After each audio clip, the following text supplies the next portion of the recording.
In terms of sharing information, we share information with lots of partners, domestically and internationally. I mean, it's too many to count, to be honest. And we've got a team of 7 that operate on the national intelligence model. So all intelligence comes into one place. We then analyse it. We work out whether it's relevant, whether it's from someone that we know of, or whether it's anonymous. We essentially grade the intelligence. And then we develop some actions that come out of that. It might be do nothing. It might be have a little look at this person of interest a bit further. It might be put a test out on someone. It might actually be go and educate a bunch of youngsters in the northeast. So there's a whole range of actions that come out of it, but the important thing is that all the intelligence is in one place. Yeah. Because I think in traditional national anti-doping organisations, you tend to have your education team delivering an education programme to a high quality that comes across pieces of information that they don't see as relevant to another part of the business. And to have it all central, you can then start to analyse it and start to piece things together. So it's important, as I said before, partnerships in anti-doping are absolutely fundamental. They're vital, because we can have in the UK, you know, a top-level anti-doping program, but that's no good if France doesn't, and vice versa. France can have a fantastic program, but if the UK is failing in any regard, then athletes will just come to the UK and dope here. The individual culture of sports is really important to understand, because sports act differently and they do things differently.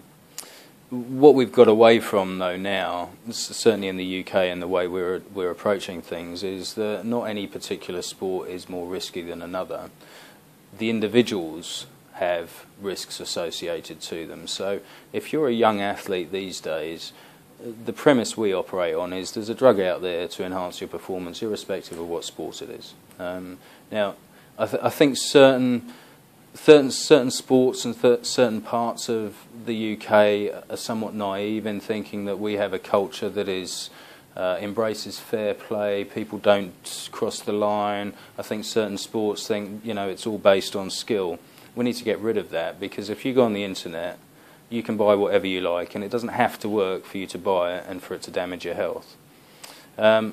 What we see at the moment is young kids with massive pressure on them to succeed and to deliver, and for the people around them to also benefit quite considerably from these young kids' success, potentially. I mean, the 2012 Games was a classic example. You had people coming out of nowhere, doing very well. Suddenly they've got lucrative commercial deals. You've got lawyers around them, you've got agents around them, you've got coaches around them, many of whom are benefiting. Yeah. So what we have to do is build a system that recognises the pressure, recognises that people will make mistakes, and recognise that we have to give them as much information as possible, so that when the point comes where they are asked to dope, or they're tempted to dope, they make the right decision.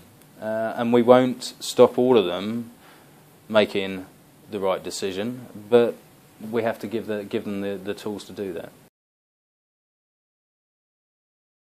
So the Council of Europe was the first continent really to tackle doping at a governmental level back in 1989, I think it was, with the first convention against doping in sport. And essentially it's an intergovernmental forum with 47 member states, so all sorts of countries. And the view is that we get together 3-4 times a year to try and identify common positions across Europe, which we then take to the World Anti-Doping Agency through their formal meeting structure.